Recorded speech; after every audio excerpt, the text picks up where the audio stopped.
Antichrist tu apa? Ni nampak ni. Dia cross tu terbalik.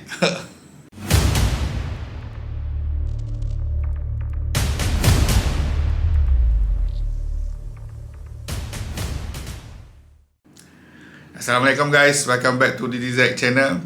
Untuk video hari ni aku nak buat review filem The First Omen. Okay. Filem Omen ni dia merupakan filem franchise start daripada 1976. Aku memang follow cerita ni daripada aku kecil lagi.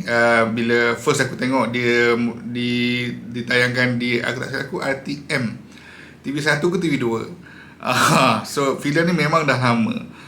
Dan sebenarnya dalam franchise filem ni dah ada 5 filem sebelum ni.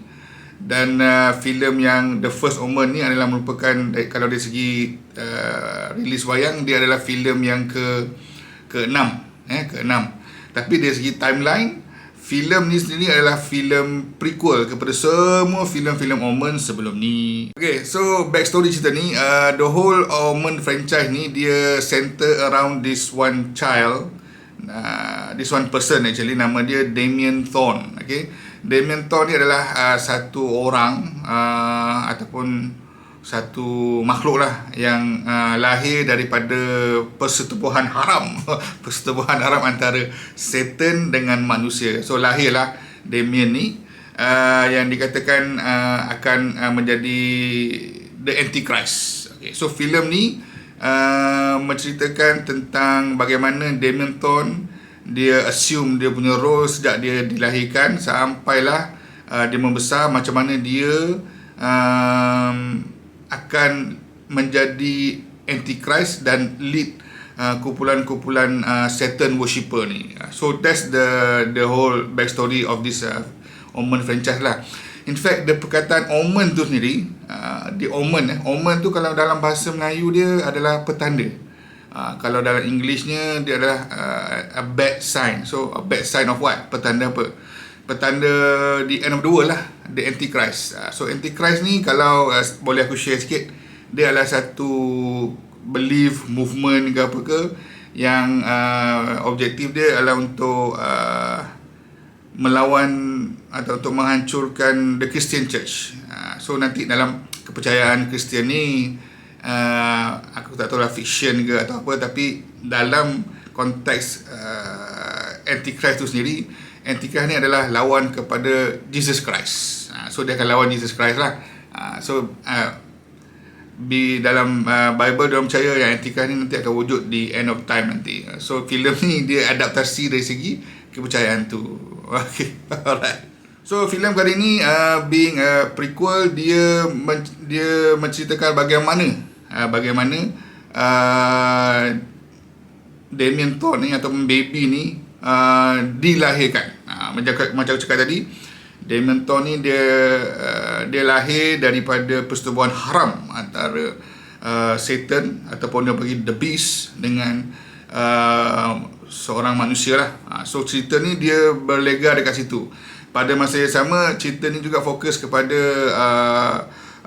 Antichrist tu sendiri, macam mana movement tu terbentuk dan siapakah mereka-mereka yang ada di dalam movement tersebut. Okay, so that is really quite interesting because now aku rasa lah sebagai orang yang follow franchise The Omen ni dan juga orang yang memang fan lah juga franchise The Omen ni, dia filem prequel ni dia melengkapkan jalan cerita The Omen daripada The Omen pertama 1976 sampailah the last filem terakhir Omen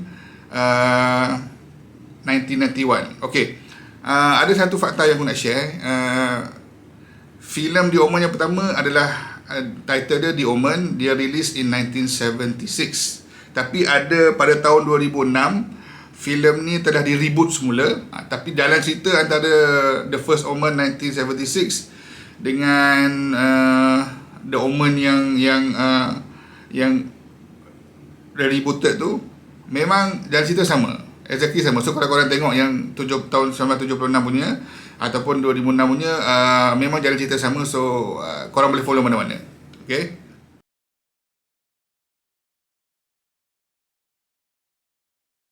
Jalan cerita filem ni dari segi plot, dia punya plot build up tu bagi aku mula-mula scene by scene tu dia agak slow sikit. Tapi dia punya plot build up, dia punya climax dia memang menjadilah, memang menjadi. Storyline ni juga banyak, sebenarnya banyak bercakap lebih daripada banyak action. Sebabnya since filem ni adalah sebuah prequel, dia lebih banyak fokus kepada macam ada detektif punya elemen tau. Macam dia kaji macam mana dia bermula, ada dia mengkaji Antichrist, dia mengkaji siapakah wanita yang akan membuat persetubuhan haram dengan beast tu.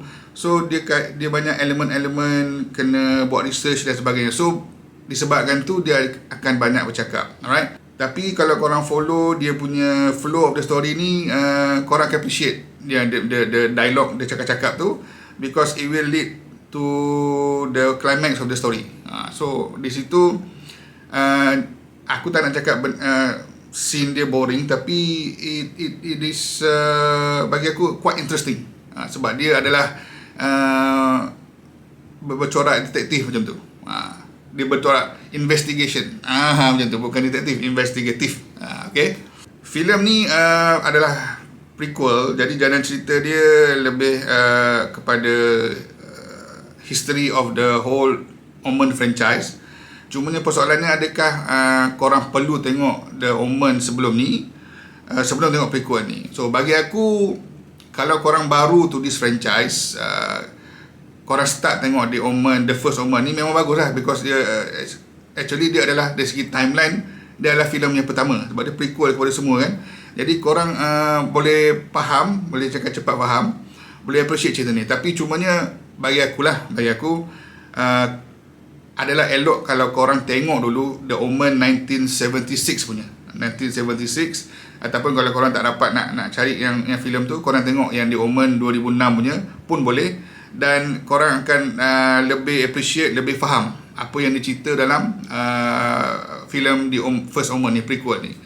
So kalau boleh korang tengok dulu lah. Tapi kalau tak tengok pun tak apa. Alright. So finally storyline dia ni, cerita ni bagi aku semua orang boleh follow. Dia tak ada targeted kepada specific audience. Siapa-siapa yang berminat filem horror, siapa-siapa yang minat filem investigatif, siapa-siapa yang minat filem macam kepercayaan biblical ni, memang sesuai untuk korang lah. Okay. Cumanya aku nak point out satu kat sini, filem ni adalah filem horror. Dia punya genre dia horror. Tapi uniknya filem horror ni, dia tidak ada hantu. Tak ada elemen hantu pun. In fact, nak kata tak ada hantu pun kat sini. Cuma ada macam tunjuk-tunjuk gambar demon tu adalah. And itulah dia ciri-ciri cerita Omen ni. Daripada the whole franchise Omen ni, dia punya cara seram dia tu bukan tunjuk hantu. Dia seram dia dari segi jump scare, dan juga dari segi orang kata apa, part seram tu adalah part orang mati. Orang mati. Siapa yang cuba melawan Dementor ni, daripada dia kecil sampai dia besar, semua mati a tragic death. Itu bagi aku is the horror element of this film. Dan dia orang mati in very gruesome way lah. Memang memang agak menakutkan lah.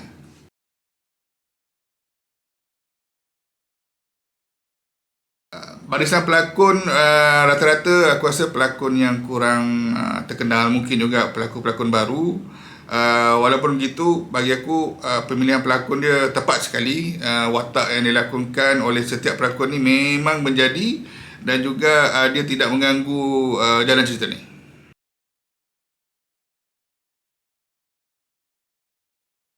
Satu yang aku appreciate cerita ni, dia punya CGI cerita ni, bagi aku kalau about 10-20% saja. Itu pun sebab nak menunjukkan ada the beast tu punya elemen lah.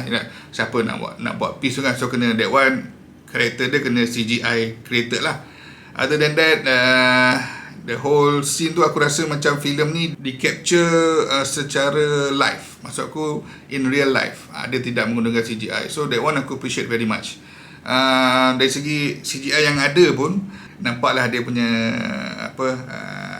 kaku-kaku tu sikit dia punya CGI tu. I mean CGI dia mungkin tidak berapa hebat lah. Maybe it's a low budget punya CGI, but overall CGI dia blend well dengan filem ni.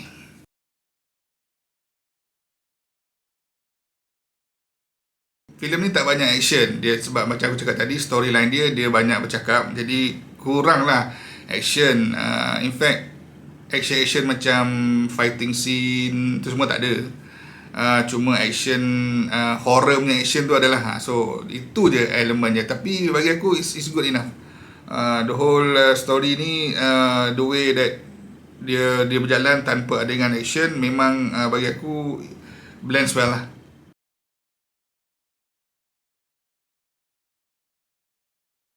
As a conclusion, bagi aku filem ni adalah sebuah filem yang sangat menarik, sebab dia merupakan sebuah filem horror yang berjalan tanpa ada elemen hantu. Horror dia lebih kepada anti-Christ tu movement tu sendiri. Itu yang buat seram tu. And then macam aku cakap tadi, dia punya banyak kematian-kematian dalam filem ni lah.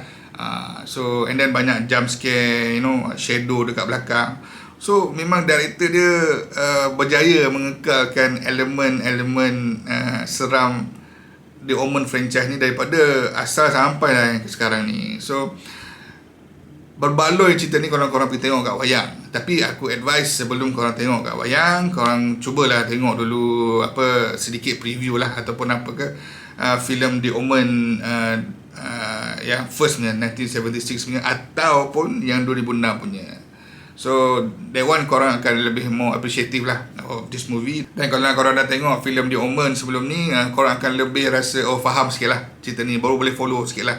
Tapi that being said, kalau korang dah tengok pun tak apa, right? Korang akan enjoy filem ni. So bagi aku filem ni antara, boleh aku kata filem horror yang baik lah, yang terbaik lah setakat ni yang pernah aku tengok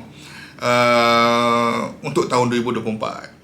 Okay guys, itu saja untuk kali ni. Seperti biasa, kalau korang suka video-video begini, sila like, share video ni dengan kawan-kawan korang, dan juga leave a comment di dalam ruangan komen sekiranya korang ada nak share elements of this movie yang aku tertinggal. Kita pick up dalam ruangan komen.